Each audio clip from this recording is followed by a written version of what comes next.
दोस्तों ये स्टोरी का 83 भाग है। अगर आपने इस स्टोरी के पिछले वाले भाग नहीं देखे तो मैंने प्लेलिस्ट में मेंशन कर दिया, आप जरूर जाकर के चेकआउट करें।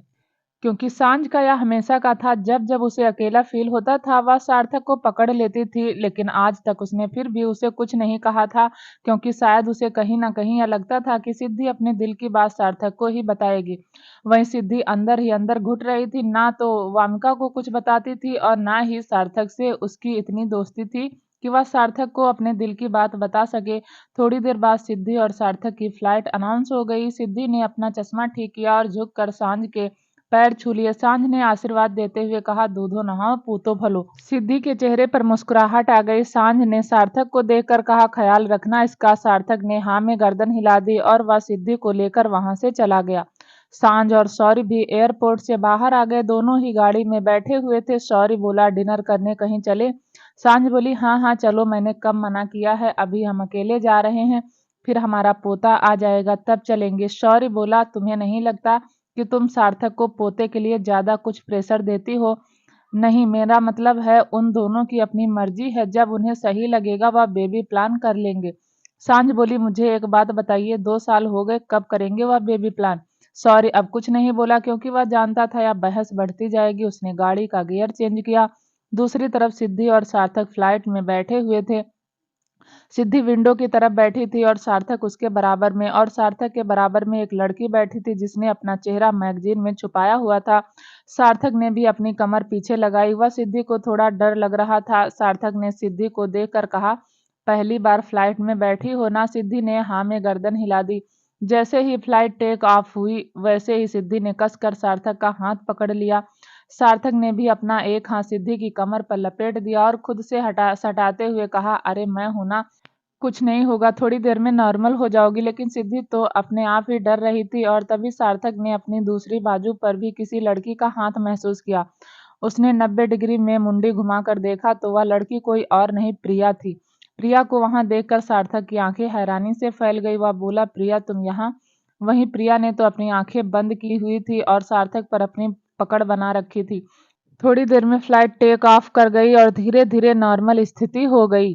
सिद्धि को थोड़ी राहत की सांस मिली। सार्थक ने सिद्धि को खुद से दूर किया और बोला, देखा, मैंने कहा था ना सब कुछ ठीक हो जाएगा, डरने वाली क्या बात है। सिद्धि ठीक से बैठ गई, लेकिन फिर उसने सार्थक की दूसरी बाजू पर किसी लड़की का हाथ महसूस किया और हल्का सा झांक कर देखा तो प्रिया को देखकर सिद्धि के दिल में जोरों से धक धक होने शुरू हो गई।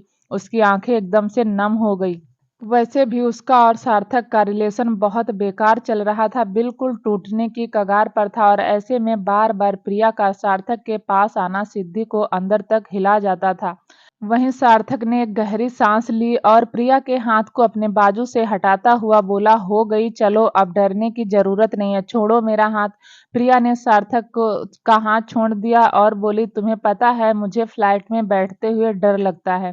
सार्थक बोला, तो क्यों आई यहाँ? प्रिया ने कहा, वो क्या है ना, निशांत से मेरी फिर से लड़ाई हो गई, मैंने उससे ब्रेकअप कर लिया है और अब मैं कुछ दिनों के लिए खुद के साथ वक्त बिताना चाहती हूँ। सार्थक कुछ नहीं बोला, लेकिन प्रिया को वहां देखकर सार्थक को अच्छा नहीं लग रहा था। उसने हल्का सा गर्दन घुमाकर सिद्धि को देखा तो सिद्धि विंडो के बाहर देख रही थी। उसकी आंखों में हल्का सा पानी था और वह सार्थक को अपनी आंखों के सामने पानी को दिखाना नहीं चाहती थी। वहीं प्रिया बोली, अच्छा सार्थक, तुम सिद्धि को लेकर घूमने जा रहे हो, कौन से होटल में रुकोगे? सार्थक बोला, पता नहीं, पापा ने ट्रिप प्लान किया है, गाड़ी लेने आएगी तब पता चलेगा। प्रिया बोली, अच्छा अच्छा, और बताओ तुम्हारा काम कैसा चल रहा है? ना चाहते हुए भी सार्थक प्रिया से बातें करने लगा और प्रिया सार्थक से। वही सिद्धि बस अपने आप को संभालते हुए बैठी रही। ना जाने ऐसे कितने मौके आए थे जब सार्थक और सिद्धि अकेले में वक्त बिताते थे और वहां कैसे ना कैसे करके प्रिया नाम की चिड़िया पहुंच जाती थी। चाहे उन्हें शॉपिंग करने आना हो या रेस्तरा में बैठना हो या पार्टी में जाना हो, प्रिया वहां पहले ही मौजूद होती थी या बाद में आ जाती थी। और यह बात सार्थक को समझ नहीं आती थी, लेकिन सिद्धि सब समझती थी, लेकिन वह भी गलत ही समझती थी। उसे लगता था कि सार्थक का और प्रिया का कुछ चल रहा है। करीब 1 घंटे बाद प्रिया से बात करने के बाद सार्थक ने सिद्धि की तरफ देखा और बोला, बोर हो रही हो? सिद्धि ने हल्की सी ना में गर्दन हिला दी। सार्थक बोला, अरे बताओ ना, बोर हो रही हो? सिद्धि धीरे से बोली, हो तो रही हूँ, आपने ट्रिप कुछ ज्यादा ही दूर का प्लान कर लिया। सार्थक बोला, हाँ कर तो लिया, तुम सोना चाहती हो तो सो सकती हो। फिर सिद्धि ने हल्की सी हाँ में गर्दन हिलाई और अपना सिर दूसरी तरफ करके आंखें बंद कर ली। सार्थक ने अपना सिर सिद्धि के कंधे पर रख लिया। सिद्धि को थोड़ा भारी पर लग रहा था। उसने आंख खोलकर सार्थक को देखा और बोली, आपका भारी है। सार्थक बोला, तो तुम मेरे कंधे पर अपना सिर रख लो। सिद्धि ने ना में गर्दन हिला दी। इतने में प्रिया ने अपना सिर सार्थक के कंधे पर रख लिया तो सार्थक इरिटेट होता हुआ बोला, यार प्रिया, तुम जानती हो मुझे यह बिल्कुल पसंद नहीं। प्रिया मासूम बनते हुए बोली, मुझे भी नींद आ रही है। सार्थक बोला, तो अपना सिर दूसरी तरफ रखो। इतना कहकर उसने सिद्धि का सिर पकड़कर जबरदस्ती अपने कंधे पर रखा और बोला, सो जाओ। और फिर उसने अपना सिर सिद्धि के सिर पर रख लिया और अपना एक हाथ सिद्धि पर लपेट दिया। सार्थक ने यह कर तो दिया और सिद्धि को अच्छा भी लगा, लेकिन फिर भी सिद्धि के मन में अभी भी यही चल रहा था कि हो ना हो प्रिया और सार्थक के बीच में कुछ है और इसीलिए शायद दोनों ने मिलकर यह प्लान बनाया है। सिद्धि अंदर ही अंदर इस बात से घबरा रही थी कि वह ना हो सार्थक ने यह प्लान प्रिया के साथ ही बनाया है, उसे वह जबरदस्ती मजबूरी में अपने साथ लेकर आया है, लेकिन अब कर भी क्या सकती है। करीब 2 घंटे सोने के बाद सिद्धि की आंख खुली। सार्थक पहले ही उठ चुका था। उसके हाथ में एक मैगजीन थी जिसे वह पढ़ रहा था। प्रिया का सिर भी सार्थक के कंधे पर था जिसे सार्थक बार बार उठाने की कोशिश कर रहा था और प्रिया जानबूझकर अपना सिर फिर से सार्थक के कंधे पर रख देती। सार्थक परेशान तो बहुत हो रहा था लेकिन सिद्धि के सामने रिएक्ट नहीं करना चाहता था। जितना यह ट्रिप सिद्धि के लिए परेशान करने वाला था उससे ज्यादा तो सार्थक के लिए था, क्योंकि सार्थक प्रिया के साथ बहुत ज्यादा इरिटेट होता था। वहीं दूसरी तरफ वेदांत मिरर में देखकर तैयार हो रहा था, लेकिन उससे उसकी टाई बंध नहीं रही थी। वह बहुत देर से स्ट्रगल कर रहा था, लेकिन उससे उसकी टाई बंध नहीं रही थी। वह बहुत देर से स्ट्रगल कर रहा था लेकिन टाई बंध ही नहीं रही थी। शायद वह बांधना ही नहीं चाहता था या फिर उसका मूड खराब था। उसने जैसे तैसे टाई निकाल कर बेड पर लगभग गुस्से में फेंकते हुए कहा, शक्ति से कहा, वामिका तुम तैयार हुई कि नहीं। वामिका कमरे से बाहर आई। उसने रेड कलर की साड़ी पहनी हुई थी और उसमें दो राय नहीं थी कि वह इस वक्त बहुत खूबसूरत लग रही थी। वेदांत ने वामिका को देखा तो उसका गुस्सा एक सेकंड में ही खत्म हो गया। वामिका को देखता रहा, फिर वह मन ही मन खुद से बोला, कब होगा हमारे बीच सब कुछ ठीक? कब तुम खुलकर मुझसे बात करोगी? कब मैं खुलकर तुम्हें अपनी गलतियों के लिए माफी मांगूंगा? पता नहीं कब आएगा वह दिन। सच कहते थे, सॉरी भाई, मैंने जल्दबाजी में अपना रिश्ता तुम्हारा रिश्ता बिगाड़ कर रख लिया। वहीं वामिका भी वेदांत को देख रही थी। वह बोली, क्यों आप ऐसे मेरे सामने इतने अच्छे बनते थे और बाहर अय्यासी करते हैं? क्यों मुझे इस रिश्ते में बांधकर अपने पास रख लिया? क्या आप मुझसे खुलकर बात नहीं कर सकते? क्या मुझसे खुलकर अपने जज्बात शेयर नहीं कर सकते? तभी वामिका के कानों में वेदांत की आवाज पड़ी, चले वामिका। वामिका ने हल्की सी हाँ में गर्दन हिला दी। दोनों ही कमरे से बाहर। जैसे ही वह बाहर आया वैसे ही शौर्य और सांझ की नजर उन पर पड़ी। दोनों ही सीढ़ियों से होते हुए नीचे आ रहे थे। सांझ ने वामिका और वेदांत को देखा तो दोनों की नजर उतारते हुए कहा, तुम दोनों तो बहुत प्यारे लग रहे हो। वेदांत बोला, भैया भाभी एक पार्टी में जाना। शौर्य बोला, डेविड की पार्टी में? वेदांत को डेविड का नाम सुनते ही गुस्सा आ गया। उसने हाँ में गर्दन हिलाई और बोला, हाँ वहीं जा रहे हैं। शौर्य ने वेदांत के दोनों बाजू पर अपना हाथ रखते हुए कहा, डेविड से प्रॉब्लम क्या है? इतना अच्छा ऑफर तो था उसका, मुझे सही लगा तो मैंने एक्सेप्ट कर लिया। वेदांत बोला, कोई प्रॉब्लम नहीं, अब आपने एक्सेप्ट कर ही लिया है तो ठीक है, कर लेते हैं उसके साथ एक प्रोजेक्ट। क्या प्रॉब्लम है? पर मैं जाना नहीं चाहता, आपकी इज्जत की वजह से जा रहा हूँ। शौर्य बोला, हुआ क्या है? वेदांत ने हल्की सी ना में गर्दन हिलाते हुए कहा, कुछ नहीं भाई। इतना कहकर उसने वामिका का हाथ पकड़ा और घर से चला गया। उन दोनों के जाते ही इन दोनों के बीच कुछ हुआ क्या? शौर्य, सांझ को क्या पता? वह बोला, नहीं कुछ नहीं हुआ, बस डेविड के प्रोजेक्ट को लेकर परेशान है, चलो मैं और तुम चलते हैं। वहीं वेदांत गाड़ी चला रहा था और वामिका बराबर में बैठी थी। वह बोली, मेरा जाना जरूरी है? वेदांत बोला, हाँ तभी तो तुम्हें लेकर आया हूँ, आखिर उस प्रोजेक्ट में तुम्हारे डिजाइन ही तो डिस्कस होंगे। इतना ही कहकर उसने गाड़ी का गियर चेंज किया। थोड़ी देर बाद वह दोनों एक बड़ी सी पार्टी में मौजूद थे। वामिका को ऐसी पार्टी अच्छी नहीं लगती थी क्योंकि अक्सर वामिका ऐसी पार्टी में लड़कों को बहकते हुए देखती थी, वह भी किसी दूसरी लड़कियों के साथ। वहीं वेदांत डेविड से बातें कर रहा था, लेकिन डेविड की नज़र वामिका पर ही थी। वामिका एक गोल से टेबल पर अकेली बैठी हुई थी। वेदांत कुछ देर तक डेविड से बात करता रहा और फिर आकर वहां वामिका के पास बैठ गया। वह बोला, कुछ खाओगी? वामिका ने ना में गर्दन हिलाते हुए कहा, नहीं तो भूख नहीं है, अगर काम हो गया हो तो चले। वेदांत बोला, हाँ बस चलते हैं। तभी एक वेटर आया और उसने soft and hard drink Wamiqa और वेदांत के सामने रख दी।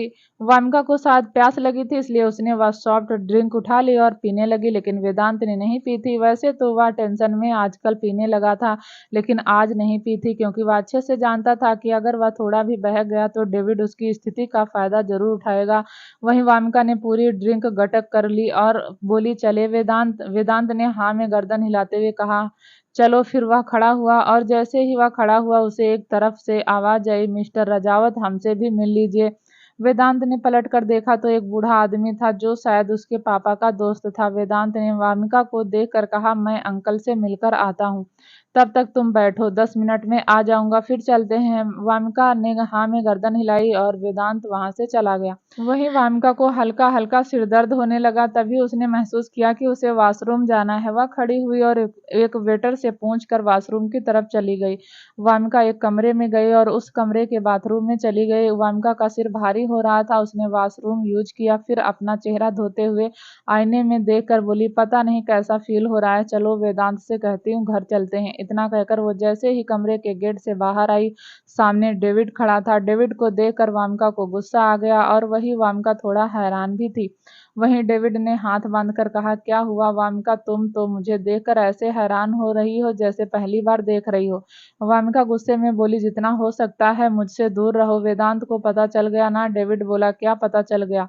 उसने या तो मुझे तुम्हारे पास भेजा है। यह सुनकर वामिका हैरान हो गई। उसे अपने कानों पर यकीन नहीं हो रहा था। डेविड एकदम वामिका की तरफ बढ़कर कहा, सच कह रहा हूँ मैं, तुम नहीं जानती क्योंकि तुम मिडिल क्लास फैमिली से हो ना, या शायद मिडिल क्लास से भी नीचे, लेकिन अपर फैमिली में ऐसे ही होता है, ऐसे ही तो डील फाइनल होती है, तुम्हें नहीं पता? वामिका हैरानी से डेविड को देख रही थी। वह बोली, अपनी बकवास अपने मुंह में रखो, हटो मेरे सामने से। इतना कहकर वह बाहर की तरफ जाने लगी और दरवाजा खोलने की कोशिश करने लगी, लेकिन तभी डेविड ने हंसकर कहा, अरे तुम तो बुरा मान गई, मैं सच कह रहा हूँ, तुम्हारे ही पति ने मुझे यहाँ भेजा।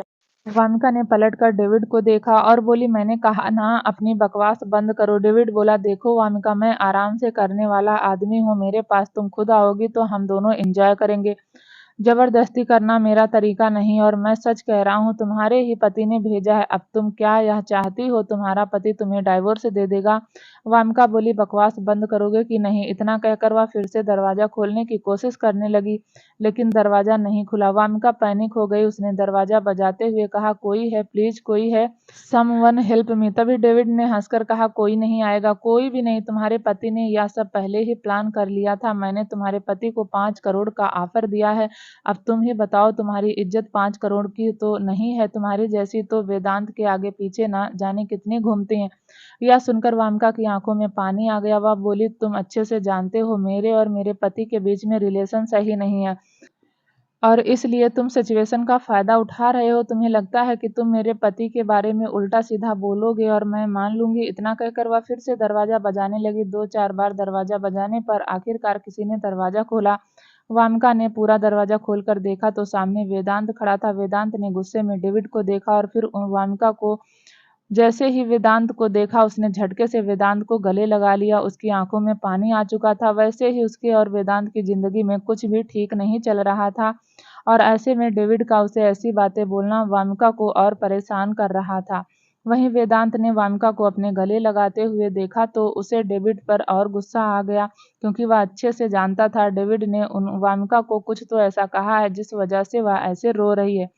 वामिका जब रोती थी तो वेदांत के सामने कभी नहीं आई। उसने कभी वेदांत को अपने आंसू नहीं दिखाए। हालांकि वेदांत जानता था कि वामिका परेशान है, रो रही है, लेकिन वामिका ने अपने स्वाभिमान के चलते वेदांत के सामने अपने दर्द को आने नहीं दिया। वहीं वेदांत ने धीरे से वामिका को खुद से दूर किया और एक कदम डेविड की तरफ बढ़ाया, और तभी पीछे से एक आदमी आकर बोला, अरे मिस्टर वेदांत रजावत, आप यहाँ? वेदांत रुक गया। अगर वह आदमी नहीं आता तो शायद आज वेदांत डेविड की बत्तीसी तोड़ चुका होता। वहीं डेविड हल्का सा मुस्कुराकर वेदांत को देख रहा था, जो वेदांत के गुस्से में घी का काम कर रहा था। वेदांत ने कुछ नहीं कहा, एक उंगली बस डेविड की तरफ दिखाई, जैसे उसे वार्न कर रहा हो। लेकिन डेविड एक नंबर का कुत्ता आदमी था, उसे इन सबसे फर्क नहीं पड़ता था। वेदांत ने पलटकर उस आदमी को देखा और बोला, मेरी बीवी की तबीयत ठीक नहीं है, मुझे पार्टी से जाना है। इतना कहकर उसने वामिका की कलाई पकड़ी और उसे लेकर वहां से चला गया।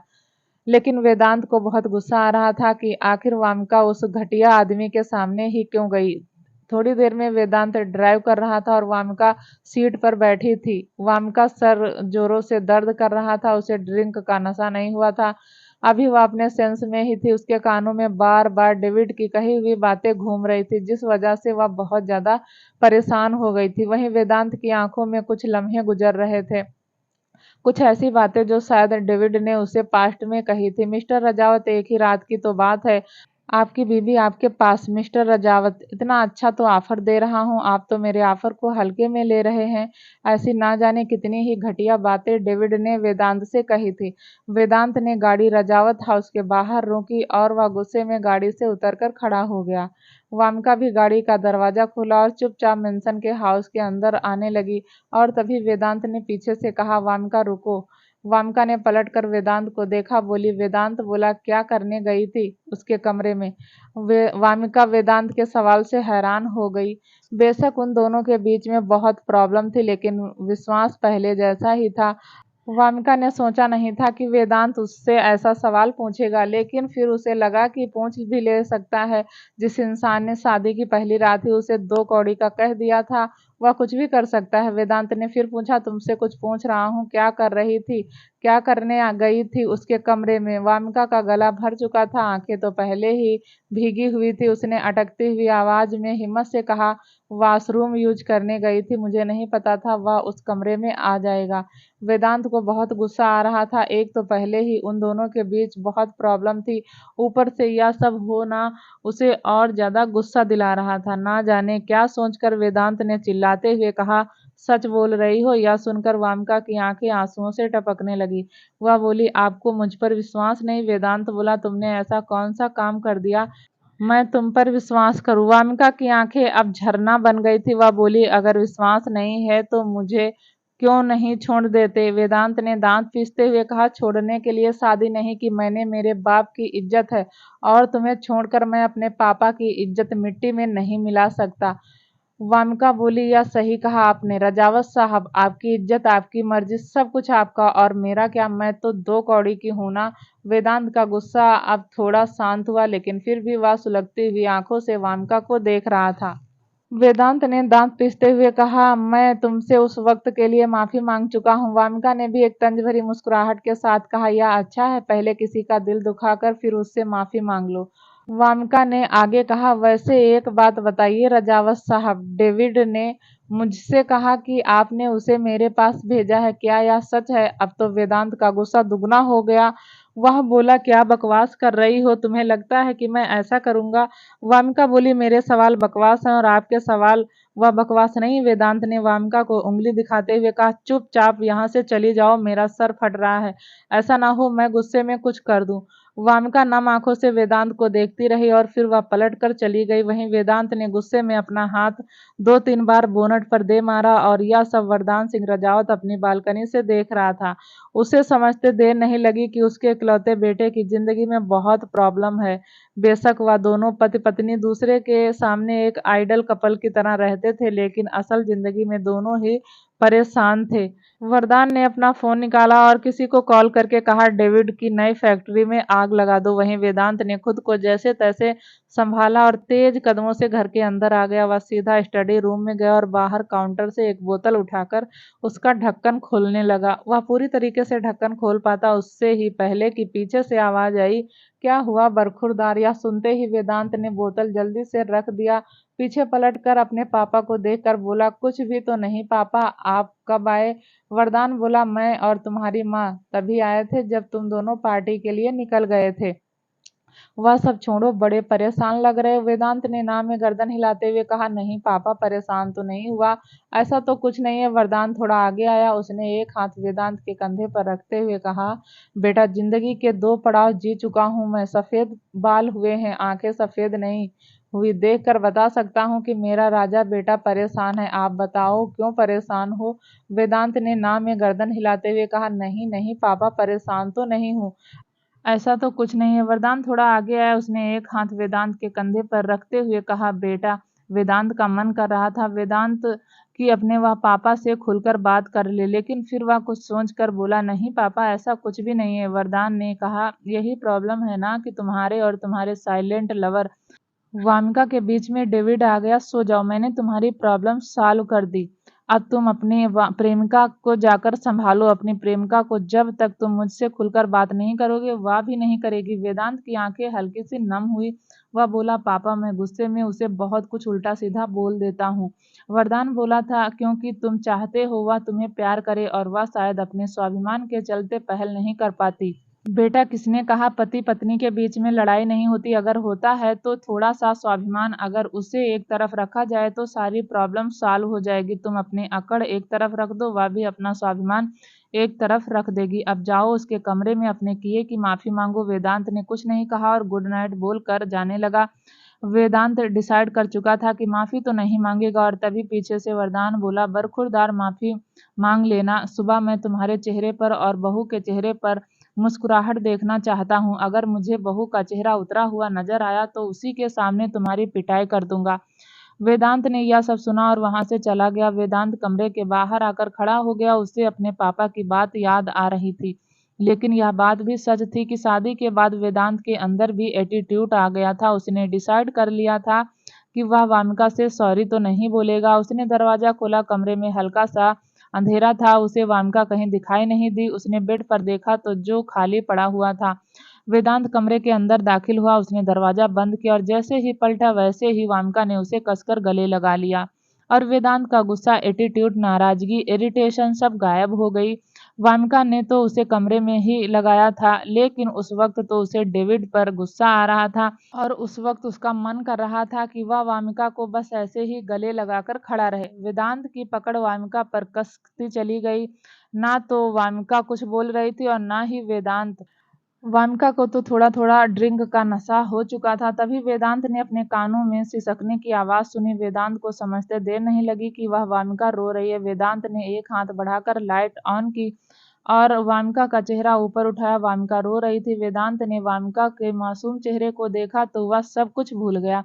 इस एक पल के लिए ही तो वह जी रहा था। इस एक पल के लिए ही तो उसने अपने और वामिका के बीच में 2 साल खराब कर दिया। उसने वामिका की आंखों को चूम कर कहा, वामिका, रो क्यों रही हो? वामिका सिसकते हुए बोली, क्योंकि तुम मुझे प्यार नहीं करते। वेदांत हैरानी से वामिका को देख रहा था। आज से पहले वामिका कभी वेदांत को तुम नहीं कहा।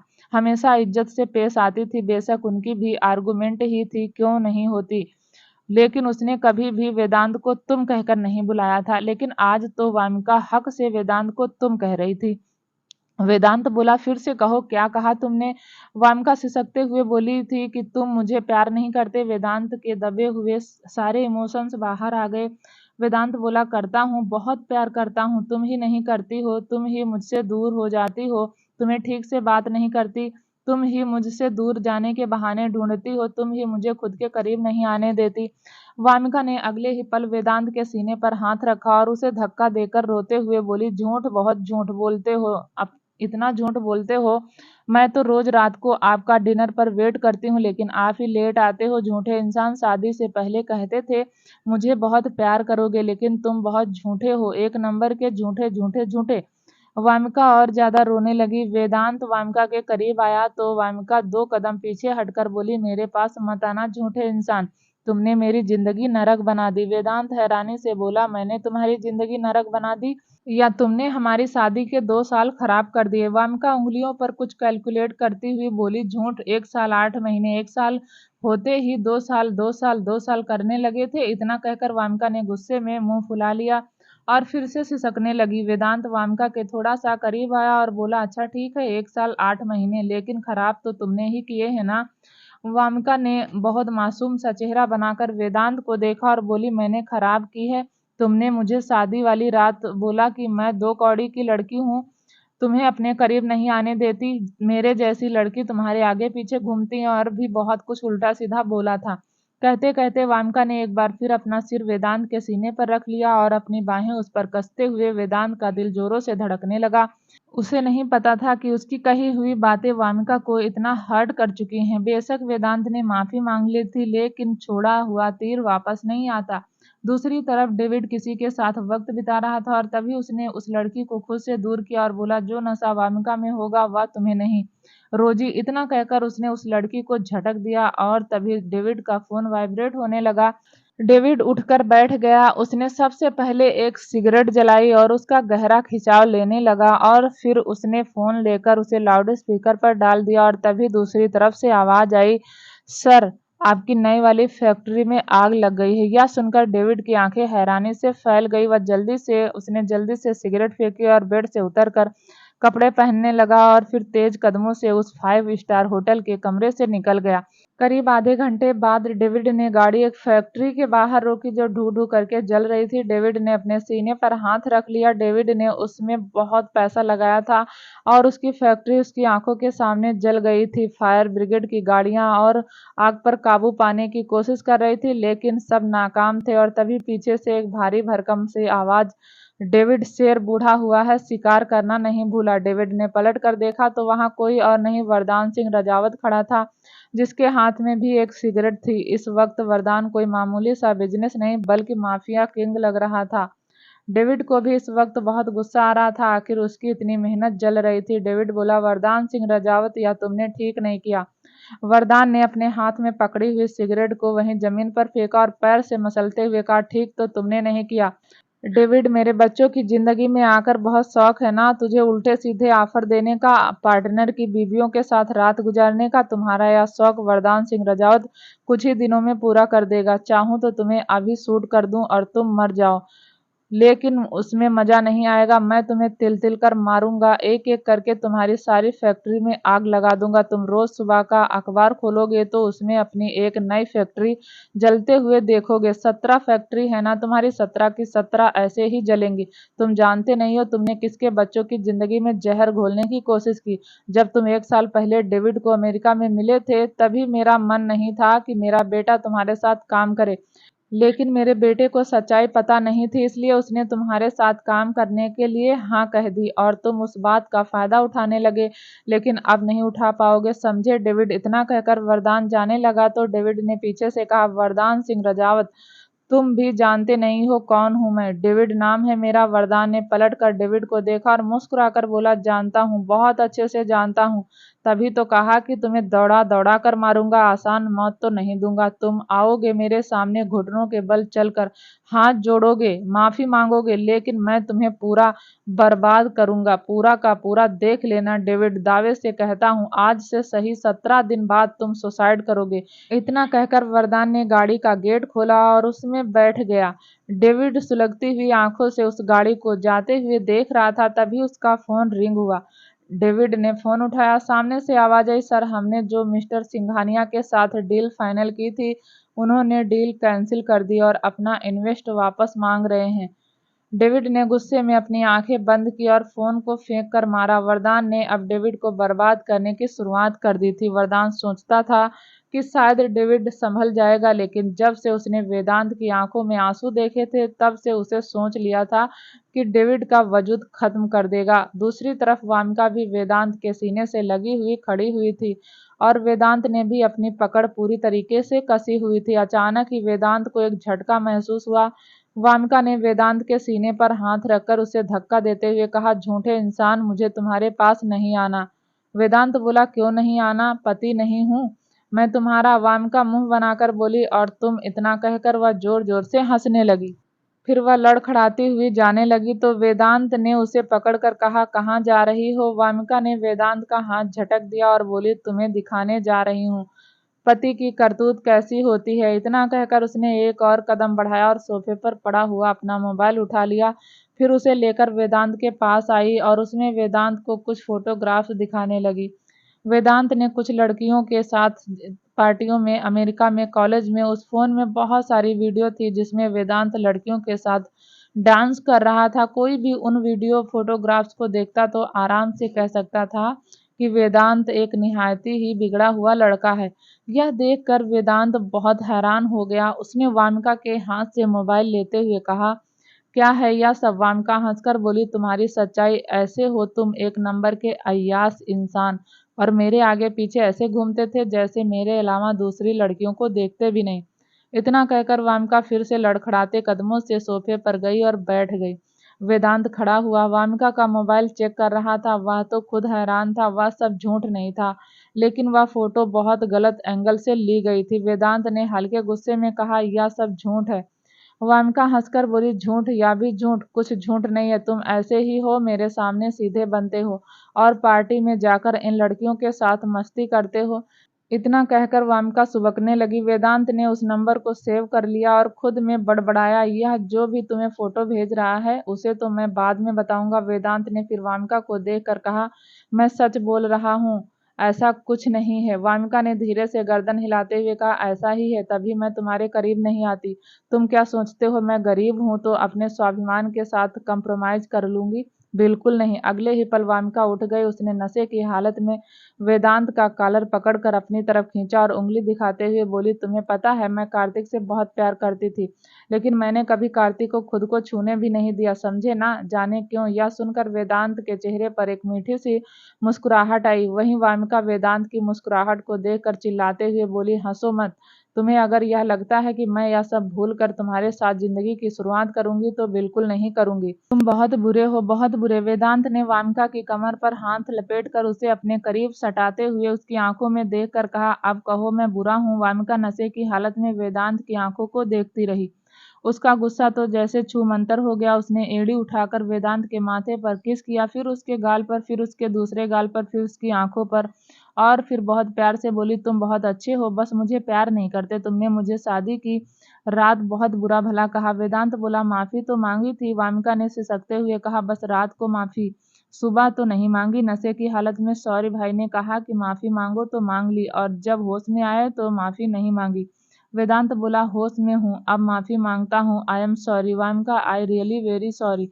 वेदांत ने आगे कहा, सच कहते हैं पापा कि मैं अपनी अकड़ को एक तरफ रख दूं और तुम अपने स्वाभिमान को, तो हमारे बीच सिर्फ प्यार बचेगा और कुछ नहीं। वामिका ने ना में गर्दन हिलाते हुए कहा, नहीं, मुझे नहीं करना आपसे प्यार, आप बुरे हो। इतना कहकर उसने अपना सर वेदांत के सीने पर रख लिया। वेदांत के चेहरे पर मीठी सी मुस्कुराहट आई और उसने एक बार फिर वामिका पर अपनी पकड़ कस दी। वामिका ने हल्का सा गर्दन उठाकर वेदांत को देखा तो वेदांत वामिका के होठों के करीब आता हुआ बोला, वामिका मैं तुम्हें किस कर लूं? वामिका ने हल्की सी हाँ में गर्दन हिलाई और वेदांत ने अपने और वामिका के बीच की दूरी खत्म कर दी। वामिका की आंखें बस उस एहसास को महसूस कर रही थी और वेदांत वामिका को अपने वजूद में समाता जा रहा था। थोड़ी देर बाद वामिका से दूर हुआ और उसने वामिका को गोद में उठा लिया और उसे लेकर बेड पर आ गया। हालांकि उसे खुद नहीं पता था कि वामिका जब सुबह उठेगी तो कैसे रिएक्ट करेगी, लेकिन फिलहाल तो वह इस लम्हे को जी लेना चाहता था। वामिका ने अपने प्यार को एक्सेप्ट कर लिया था और वेदांत यही तो चाहता था कि वामिका उसे खुद आकर कहे कि वह उसे प्यार करती है। और आज वामिका ने अपनी नाराजगी और शिकायत दोनों वेदांत से कर दी थी। नशे की हालत में उसने वेदांत को रोका भी नहीं। वेदांत वामिका की गर्दन को चूम रहा था और तभी उसने महसूस किया कि वामिका सो गई। वेदांत हैरान हो गया। उसने वामिका के चेहरे को देखा और फिर उसके गाल को थपथपाते हुए कहा, ए वामिका, सो क्यों रही हो? वामिका उठो, वामिका प्लीज उठो ना यार। वामिका तुम मेरे साथ ऐसा नहीं कर सकती। लेकिन वामिका, उसे तो पूरी तरीके से नशा हो गया था। अब तो वह शायद ही सुबह उठती। वेदांत भी मुंह फुलाकर वामिका के पास लेट गया। उसे इस वक्त बहुत गुस्सा आ रहा था। इतने दिनों बाद तो यह मौका मिला था और उसे भी वामिका ने खराब कर दिया। वेदांत ने हल्का सा पलट कर वामिका को देखा और फिर से उसे उठाता हुआ बोला, वामिका उठो ना। वेदांत फिर से इरिटेट होकर सीधा लेट गया, लेकिन अगले ही पल उसके चेहरे पर एक बड़ी सी मुस्कुराहट आई। उसने वामिका को अपने दोनों बाहों में भरकर अपने ऊपर लिटा लिया और अपने करीब सटा लिया। उसने ना जाने कितनी बार वामिका के बालों को चूम लिया था। वहीं दूसरी तरफ बेंगलुरु में सुबह का समय शिवांगी अपनी बालकनी में खड़ी हुई थी। उसके सामने बड़े बड़े पहाड़ थे। इसमें दो राय नहीं थी कि वह नज़ारा काफी खूबसूरत था। शिवांगी उस नज़ारे को देख रही थी और तभी उसकी नज़र वहीं पहाड़ पर एक रोड की तरफ गई जहां उसे अनिरुद्ध दिखाई दिया, जो जॉगिंग कर रहा था, लेकिन बहुत दूर होने की वजह से शिवांगी उसका चेहरा नहीं देख पाई। लेकिन ना जाने क्यों शिवांगी ने अपने दिल पर हाथ रखकर कहा अनिरुद्ध। शिवांगी के तो पैरों में जैसे पहिए लग गए।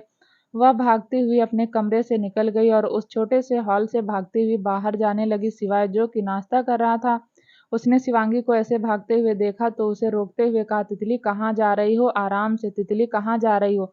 तितली, तुम्हारे लिए यह जगह नहीं है। लेकिन शिवांगी रुकी नहीं, भागती चली गई। जैसे ही वह गार्डन में पहुंची, उसने वहां दिव्यांश को देखा। दिव्यांश ने पूछा, शिवांगी कहाँ जा रही हो? लेकिन शिवांगी ने दिव्यांश का पूछना इग्नोर कर दिया और उस गार्डन के छोटे से गेट को खोलकर बाहर चली गई। शिवाय और दिव्यांश दोनों ही शिवांगी के पीछे भागे। दिव्यांश बोला, शिवांगी रुक जाओ, शिवांगी यह जगह तुम्हारे लिए नहीं है। लेकिन शिवांगी सुन ही नहीं रही थी। शायद शिवाय ने सच कहा था कि दिल के कनेक्शन चुंबक जैसे होते हैं और फिलहाल शिवांगी उसी चुंबक की वजह से खींची चली जा रही थी। शिवांगी एक पहाड़ के रास्ते भागती भागती अनिरुद्ध के पीछे पीछे भाग रही थी। उसने आवाज लगाते हुए कहा, अनिरुद्ध अनिरुद्ध। लेकिन अनिरुद्ध ने अपने कान में ईयरबड लगा रखा था और जॉगिंग कर रहा था। उसने सुना अभी नहीं था। वहीं दिव्यांश और शिवाय भी पीछे पीछे भागते हुए बोले, शिवांगी अनिरुद्ध नहीं है यहाँ। लेकिन शिवांगी ने उन दोनों का बोलना इग्नोर किया और अनिरुद्ध के पीछे भागती हुई चली गई और आखिरकार उसने अनिरुद्ध को पकड़ ही लिया। वहीं अनिरुद्ध ने अपने बाजू पर किसी का हाथ महसूस किया तो पलट कर देखा। अनिरुद्ध ने इस वक्त भी अपने चेहरे पर रुमाल लपेट रखा था, क्योंकि वह चाहता था कि कोई और उसका चेहरा देखकर डर जाए। उसने शिवांगी को वहां देखा जो हाँफ रही थी और शिवांगी हाँफते हुए भी बस अनिरुद्ध को ही देखे जा रही थी। अनिरुद्ध के हाथ में पानी की बोतल थी। उसने बिना सोचे समझे शिवांगी की तरफ पानी की बोतल बढ़ाई। शिवांगी ने हल्की सी नाक में गर्दन हिलाई और झटके से अनिरुद्ध को गले लगा लिया। अनिरुद्ध एकदम से हैरान हो गया। उसके दिल की धड़कनें बढ़ गई। उसे कुछ भी समझ नहीं आ रहा था। वह तो यहाँ मिस्टर नायडू के अलावा किसी और को जानता भी नहीं था। फिर यह लड़की, वह भी इतनी सुबह सुबह। शिवांगी अनिरुद्ध को गले लगाकर रोने लगी, बस रोती रही और तभी वहां शिवाय और दिव्यांश भी पहुंच गए। अनिरुद्ध ने अपने दोनों हाथ ऊपर उठा रखे थे, जैसे वह शिवाय और दिव्यांश से कहना चाहता हो कि मैंने इस लड़की को हाथ भी नहीं लगाया। वहीं शिवाय ने शिवांगी की बाजू पकड़कर अपनी तरफ खींचा और गुस्से में बोला, यह क्या बदतमीजी है शिवांगी, अब तुम्हें हर जगह अनिरुद्ध दिखाई देता है? शिवांगी ने रोते रोते कहा, नहीं पापा, सच में यह अनिरुद्ध है। शिवाय ने अनिरुद्ध की तरफ देखा और बोला, क्या तुम अनिरुद्ध हो? अनिरुद्ध ने हाँ में गर्दन हिलाते हुए कहा, जी हाँ, मैं अनिरुद्ध, अनिरुद्ध नायडू। शिवाय ने शिवांगी की तरफ देखकर हल्के गुस्से में कहा, शिवांगी, यह अनिरुद्ध नायडू है। शिवांगी ने ना में गर्दन हिलाते हुए कहा, नहीं, यह मेरा अनिरुद्ध है, आप इनसे कहो रुमाल चेहरे से हटाएं। यह सुनकर अनिरुद्ध हैरान हो गया। उसने 2 कदम पीछे हटकर कहा, जी नहीं, अपनी बेटी को संभालिए, शायद पागल है। अनिरुद्ध वहां से जाने लगा तो शिवांगी चिल्लाते हुए बोली, अनिरुद्ध प्लीज मुझे छोड़कर मत जाओ। अनिरुद्ध, अनिरुद्ध मेरी बात सुनो। अनिरुद्ध, मुझे छोड़कर मत जाओ। लेकिन अनिरुद्ध ने शिवांगी की बात नहीं सुनी। हालांकि उसका दिल भी बेचैन हो चुका था। उसने 2 बार पलटकर शिवांगी को देखा और फिर भागता हुआ, जॉगिंग करता हुआ वहां से चला गया। उसके जाते ही शिवांगी ने शिवाय के सीने पर मारना शुरू कर दिया और वह रोते रोते बोली, आपकी वजह से अनिरुद्ध चला गया, आपकी वजह से अनिरुद्ध चला गया। दिव्यांश ने इस बार शिवांगी की बाजू पकड़ी, अपनी तरफ खींचा और खींचकर एक चाटा उसके गाल पर जड़ दिया। इतनी जोर का था कि शिवांगी वहीं जमीन पर गिर पड़ी और यह देखकर शिवाय ने दिव्यांश का कॉलर पकड़ लिया। वह चिल्लाते हुए बोला, तुम्हारी इतनी हिम्मत कि तुम हमारी बेटी को मारो? दिव्यांश ने भी चिल्लाते हुए कहा, और हमारी बेटी की इतनी हिम्मत कि किसी भी अरे गहरे को पकड़कर गले लगा ले और बोल दे कि यह अनिरुद्ध है? वहीं शिवांगी तो बस सड़क पर बैठी हुई रोने लगी। शिवाय ने दिव्यांश की बाजू छोड़ दी। दिव्यांश का गुस्सा शांत हो गया। वह शिवांगी के पास गया। उसने पंजों के बल बैठकर शिवांगी के सर को अपने सीने से लगा लिया। उसकी आंखों में भी पानी आ गया। वह बोला, बच्चा, वह अनिरुद्ध नहीं है। शिवांगी रोते रोते बोली, बड़े पापा, वह अनिरुद्ध ही था, अनिरुद्ध ही था पापा, वह अनिरुद्ध ही था। शिवाय से शिवांगी की हालत देखी नहीं जा रही थी। वह भी शिवांगी के पास आया। शिवांगी ने अपनी पकड़ दिव्यांश पर कसी हुई थी, लेकिन शिवाय को देखकर बोली, मैं सच कह रही हूँ बड़े पापा, वह अनिरुद्ध ही था। कहते कहते वह जोर जोर से रोने लगी, बिल्कुल किसी छोटे बच्चे की तरह बिलख रही थी। शिवाय बोला, अच्छा तुम शांत हो जाओ, मैं पता करवाता हूँ, ठीक है? बड़ी मुश्किल से दोनों भाई शिवांगी को संभालते हुए घर वापस लेकर आ गए। वहीं दूसरी तरफ सार्थक और सिद्धि की फ्लाइट लैंड हुई। सार्थक सिद्धि को लेकर आगे आगे चल रहा था और पीछे पीछे प्रिया उसे आवाज लगाती हुई चल रही थी। सार्थक प्रिया से पूरी तरीके से इरिटेट हो चुका था। उसे समझ नहीं आ रहा था कि यह प्रिया आखिर उसके पीछे पड़ी क्यों है। सार्थक ने दांत पीसते हुए कहा, बुलाने दो, तुम जल्दी जल्दी चलो। इतना कहकर वह सिद्धि को लेकर जल्दी जल्दी एयरपोर्ट से बाहर आया। तभी एक गाड़ी उनके सामने आकर रुकी। सार्थक ने सिद्धि को जल्दी से गाड़ी में बैठाया और खुद भी बैठ गया। उसने ड्राइवर से कहा, जल्दी भाई जल्दी, पीछे आफत पड़ी है। ड्राइवर ने गाड़ी स्टार्ट कर दी और उसे लेकर वहां से चला गया। सिद्धि हैरानी से सार्थक को देखकर बोली, आपकी तो दोस्त है ना, आपने उसका सुनना इग्नोर क्यों कर दिया? सार्थक बोला, सिद्धि मैं यहाँ तुम्हारे साथ वक्त बिताने आया हूँ, ना कि उसकी चपड़ चपड़ सुनने। इतना कहकर उसने सिद्धि के कंधे पर अपना सिर रख लिया और आंखें बंद कर ली। सिद्धि ने भी अपना चेहरा विंडो के बाहर कर लिया। बाहर का नजारा बहुत खूबसूरत था, लेकिन सिद्धि के मन में अलग ही हलचल हो रही थी। उसे बार बार वह वक्त याद आ रहा था जब उसने सार्थक की बाजू पकड़ी थी। वहीं दूसरी तरफ अनिरुद्ध अपने कमरे में था और वह पुशअप मार रहा था, लेकिन उसकी आंखों के सामने वह पल घूम रहा था जब शिवांगी आकर उसके गले लगी थी। अचानक ही अनिरुद्ध को बेचैनी होने लगी और उसने पुशअप करने बंद कर दिए, बल्कि उठकर बालकनी में चला गया। कुछ देर तक वह बालकनी में खड़ा होकर ठंडी हवाओं को महसूस करने लगा। सुबह का वक्त, जंगल का एरिया और ठंडी हवा अनिरुद्ध को काफी सुकून दे रही थी, लेकिन फिर भी उसका मन बेचैन था। उसे बार बार शिवांगी का चेहरा याद आ रहा था, शिवांगी का इतने हक से उसे गले लगाना और बार बार अनिरुद्ध बोलना अनिरुद्ध को बेचैन करने के लिए काफी था। वहीं दूसरी तरफ शिवाय और दिव्यांश जैसे तैसे शिवांगी को लेकर घर तो आ गए थे, लेकिन शिवांगी के मुंह पर अब भी वही बात थी कि वह अनिरुद्ध था। शिवांगी दाहिने टेबल पर बैठी हुई थी, उसकी आंखें अब भी गीली थी। दिव्यांश ने शिवांगी के बालों में हाथ फेरते हुए कहा, बच्चा, बड़े पापा ने कहा है कि वह उस लड़के के बारे में पता करेंगे। शिवांगी ने नम आंखों से दिव्यांश को देखा और बोली, बड़े पापा, मैं सच कह रही हूँ, वह अनिरुद्ध है। अनिरुद्ध था वह अनिरुद्ध। हाँ पापा, शिवाय बोला। अच्छा तुम यह खाना खत्म करो, मैं करता हूँ पता कि वह कौन था। शिवांगी ने ना में गर्दन हिला दी। शिवाय ने थोड़ा सख्ती से कहा, अगर तुम नाश्ता नहीं करोगी, लंच नहीं करोगी, डिनर नहीं करोगी, अपनी टैबलेट नहीं लोगी, तो मैं उस लड़के को नहीं ढूंढूंगा। शिवांगी ने थोड़ा सा सुबकते हुए बाउल की तरफ देखा और फिर उसे अपनी तरफ खींच लिया। चुपचाप नाश्ता करने लगी। हालांकि इस वक्त शिवांगी बहुत क्यूट लग रही थी, लेकिन शिवाय और दिव्यांश दोनों का ही दिमाग खराब था, क्योंकि कहीं ना कहीं उन्हें लगता था कि जो लड़का शिवांगी को मिला है वह अनिरुद्ध नहीं है। शिवांगी ने ब्रेकफास्ट कर लिया। शिवाय बोला, चलो अब नहाकर तैयार हो जाओ। शिवांगी ने कहा, अनिरुद्ध के पास जाएंगे? शिवाय बोला, तुम जाकर तैयार तो हो जाओ, कहीं तो जाएंगे ही ना। शिवांगी ने हाँ में गर्दन हिलाई और वहां से चली गई। उसके जाते ही दिव्यांश ने शिवाय को देखा तो शिवाय बोला, ढूंढो यार उस लड़के को जो मिला था, वैसे भी उसने मुंह छुपा रखा था, क्या पता वही अनिरुद्ध हो। दिव्यांश ने कहा, तू तो पहले कभी इतने पागलों वाली बातें नहीं करता था, जब से अटैक आया है तब से पागल बन गया क्या? शिवाय बोला, तो क्या करूं, तू ही बता दे। जब तक वह उस लड़के से नहीं मिलेगी तब तक ऐसे ही करती रहेगी। देख दिव्यांश, मेरा दिमाग पहले ही खराब है। इतना कहकर उसने दिव्यांश की तरफ एक प्लेट खिसका दी और खुद भी बैठकर नाश्ता करने लगा। वहीं दूसरी तरफ वेदांत की जब आंख खुली तो उसकी आंखों के सामने वामिका का खूबसूरत सा चेहरा था। उसने एक बार फिर अपनी पकड़ वामिका पर कस दी और उसे धीरे से अपने पास आराम से लिटा लिया। वामिका को कल रात बहुत नशा हो गया था, जिस वजह से वह अब भी सो रही थी, वरना वह इतनी रात देर तक कभी नहीं सोती थी। वेदांत ने टाइम देखा, सुबह के 6 बज रहे थे और तभी उसके फोन में एक मैसेज आया। वेदांत का मूड खराब हो गया, लेकिन कर भी क्या सकता था। उसे एक बिजनेस मीटिंग के सिलसिले में मुंबई जाना था। वेदांत आज जाना नहीं चाहता था। वामिका से बहुत सारी बातें करना चाहता था, उसे सफाई देना चाहता था, उसके साथ वक्त बिताना चाहता था, लेकिन अगर वह आज मुंबई नहीं जाता तो उसके हाथ से बहुत बड़ा प्रोजेक्ट निकल जाता।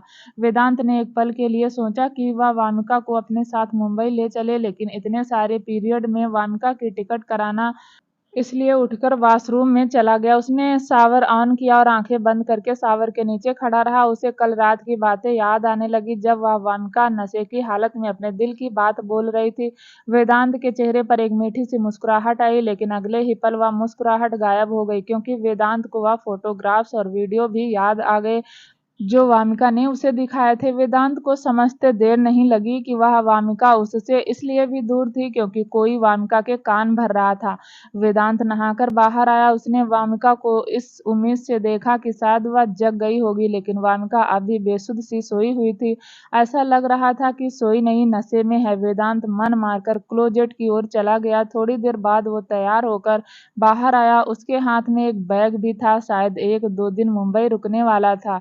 उसने वामिका को देखा और उसे उठाते हुए कहा, वामिका, वामिका, एक बार उठ तो जाओ। लेकिन वामिका तो करवट लेकर दूसरी तरफ सो गई। वेदांत को आज वामिका को छोड़कर जाने का बिल्कुल मन नहीं था।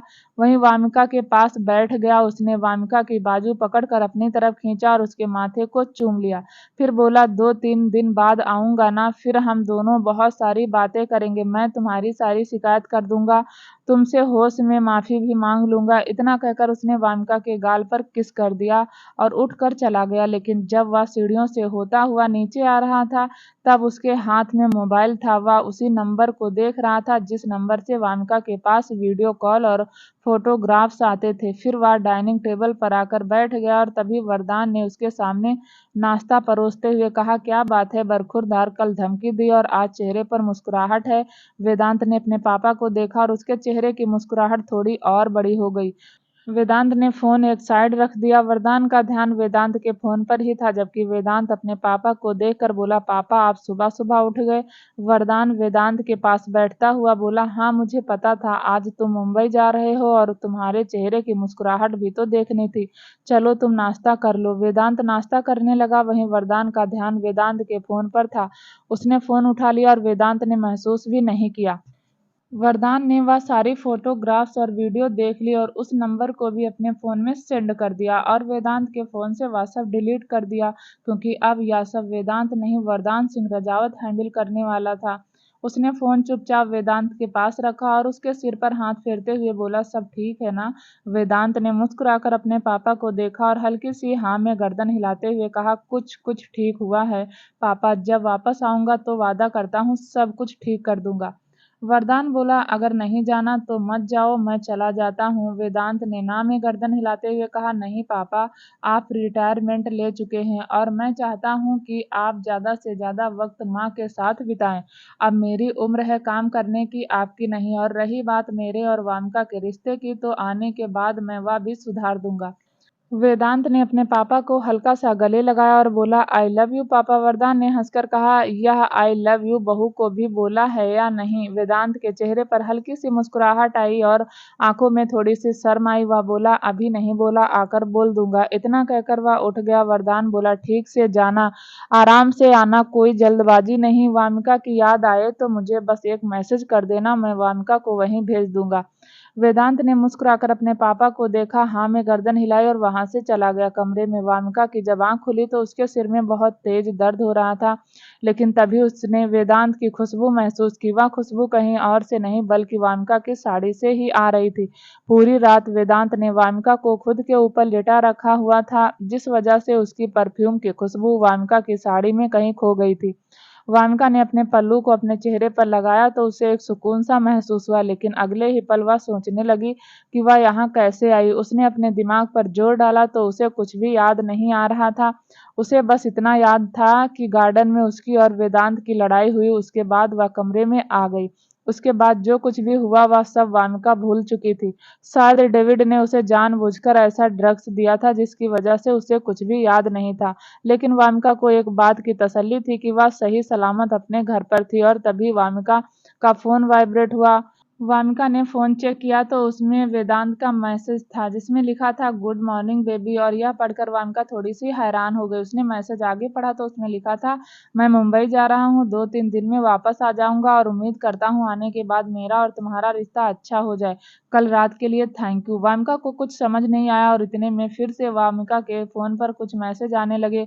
वामिका ने वह मैसेज देखे तो उसकी आंखें हैरानी से फैल गई। उसमें एक फोटोग्राफ थी जिसमें वेदांत एक लड़की के साथ था। और उसी के साथ एक मैसेज था, वामिका मैम, आज तक आपको जितनी भी फोटोग्राफ्स भेजी गई हैं वह सब झूठ ही हैं, गलत एंगल से खींची हुई हैं ताकि आपके और वेदांत सर के बीच में मिसअंडरस्टैंडिंग क्रिएट हो सके। और यह सब डेविड ने करवाया है। मैं जानती हूँ आप मेरी बातों पर यकीन नहीं करेंगे, लेकिन सच यही है। मैं आपको बहुत जल्द प्रूफ लाकर दूंगी। यह सब डेविड की वजह से हुआ है। वामिका को डेविड की हरकतों के बारे में पता था और इसीलिए उसे कहीं न कहीं उस मैसेज पर विश्वास था। लेकिन अगले ही पल उसने वह मैसेज फ़ोन साइड में रखा और वॉशरूम में चली गई। वहीं स्टडी रूम में बैठे हुए वरदान ने ही यह मैसेज वामिका को किए थे ताकि वामिका को कुछ तो वेदांत पर विश्वास हो।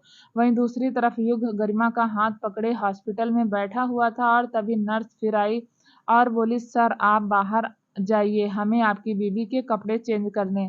अब युग के चेहरे पर मुस्कुराहट आई। उसने सिस्टर को देखकर कहा, लाइए मैं कर दूंगा। गरिमा की आंखों से पानी गिरने लगा। युग ने भी गरिमा की आंखों की तरफ देखकर कहा, अब रोने से कोई फायदा नहीं बेबी, अगर तुम होश में नहीं आई तो अब यह काम मुझे ही करना होगा। इतना कहकर युग ने उन दोनों नर्स को देखा और बोला, जाओ थोड़ी देर बाद आना, मैं तब तक चेंज कर दूंगी। तभी एक नर्स बोली, सर स्पंज बाथ भी देना है। युग बोला, मैं वह भी दे दूंगा, आप लोग जाइए। तभी नर्स बोली, पानी में तेल ऐड करना होगा। युग ने इस बार दोनों नर्स की तरफ देखा और हाथ जोड़कर कहा, मैं पिछले 2 सालों से यहाँ आ रहा हूँ, मुझे सब कुछ पता है और अगर 1 साल और आ गया ना, तुम लोगों का सीनियर बन जाऊंगा। प्लीज चले जाइए, मुझे और मेरी बीवी को अकेले छोड़ दीजिए। वह दोनों नर्स ने एक दूसरे की शक्ल देखी। उन्हें थोड़ा अजीब तो लगा कि युग कैसे बिहेव कर रहा है, ऐसे तो आज से पहले उसने कभी नहीं किया। लेकिन फिर दोनों ही वहां से चली गईं। उसके जाते ही युग ने मुस्कुराकर गरिमा को देखा और गरिमा की आंखों से एक बार फिर आंसू गिर गए। युग ने गरिमा के करीब आते हुए कहा, अब आंसू बहाने पर क्या होगा बीबी, तुम्हें तो 2 साल से बोल रहा हूँ कि उठ जाओ उठ जाओ उठ जाओ, लेकिन तुम उठती ही नहीं। अब मुझे कुछ तो करना पड़ेगा ना तुम्हें उठाने के लिए। युग ने गरिमा का हाथ पकड़ा और उसे अपने गाल से लगाते हुए बोला, सोच लो गरिमा, अगर तुमने अब भी रिएक्ट नहीं किया मैं शुरू हो जाऊंगा। वह क्या कह गई हैं नर्स, हाँ मुझे स्पंज बाथ भी देना है। युग ने अपना एक हाथ बढ़ाकर गरिमा के कुर्ते पर रखा। गरिमा की आंखों से फिर से आंसू टपक गया। युग ने गरिमा के कुर्ते का एक बटन खोला और गरिमा की आंखों से फिर से आंसू टपक गया। युग यह सब देख रहा था। उसे यह सब करते हुए अच्छा तो नहीं लग रहा था, लेकिन उसे लग रहा था कि शायद वह यह सब करेगा तो गरिमा रिएक्ट करेगी, लेकिन गरिमा रोने के अलावा कुछ कर ही नहीं रही थी, या कह सकते हैं कि इसके अलावा कुछ कर भी नहीं पा रही थी। आखिरकार युग ने अपना हाथ पीछे खींचा और चिल्लाते हुए बोला, क्या चाहती हो तुम, मैं सारी जिंदगी ऐसे ही हॉस्पिटल आता रहूं? युग की आवाज में दर्द और हताशा साफ झलक रही थी। वह गरिमा के सामने बैठ गया और उसके चेहरे को देखते हुए बोला, कब तक ऐसे ही चुप रहोगी, कब तक मुझे ऐसे ही इंतजार करना होगा? गरिमा की आंख से आंसू गिरते रहे, लेकिन उसने कोई जवाब नहीं दिया। युग भी चिल्लाते हुए बोला, रोती रहो, मुझे तुम्हारे रोने से फर्क नहीं पड़ता। तुम्हें क्या लगता है मैं हमेशा रुक जाऊंगा? नहीं रुकूंगा गरिमा, मैं सच कहता हूँ, मैं बहुत परेशान हो चुका हूँ। 2 साल से सब कुछ छोड़ छाड़ कर तुम्हारे पास बैठा हूँ और तुम्हें मुझ पर तरस नहीं आता। ऐसी भी क्या नाराजगी गरिमा कि तुम इस मदहोशी से बाहर नहीं आना चाहती? क्या होगा आगे जानने के लिए प्लीज दोस्तों चैनल को लाइक शेयर सब्सक्राइब जरूर करें ताकि जब भी वीडियो डालें आपको नोटिफिकेशन तुरंत मिले। तब तक के लिए नमस्कार, धन्यवाद।